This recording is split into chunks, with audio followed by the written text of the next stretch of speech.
They stepped out together and in silence, united against the New York Police Department's stop-and-frisk policy, which protesters say singles out minority groups. I've been targeted a few times already. Like, they were just like, hey, what are you doing? Where you going? What you got on you? I'm like, yo, I just left my house, which is like across the street. Why are you stopping and frisking me? Last year, police officers stopped almost 700,000 people they deemed suspicious. More than half were patted down, and 87% of those were black or Latino. Less than 1 in 10 were arrested or charged. So, have you ever been stopped and frisked? I haven't, and I wouldn't like it. Boy, would I not like it. I mean, it would be very upsetting to me. It represents the fact that we still have very deep-seated institutional racism in the United States. People don't want to admit it, but we do. The march wasn't just about minority groups. People of every race, colour and age joined human and civil rights groups, gays, Arabs, Muslims, Christians and Jews.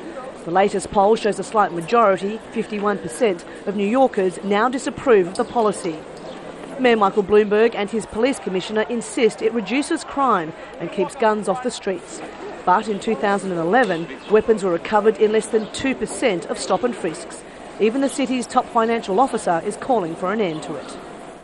There's a greater understanding that individual police officers don't always want to do the stop and frisk, but because the orders are coming from upstairs, top down, numbers driven, looking for so-called results in these statistics. The New York Police Department is by far the biggest in the United States, with about 35,000 officers. The second biggest is in Chicago, with just 15,000. But the NYPD has no independent oversight, and there are growing concerns it's operating with virtual impunity.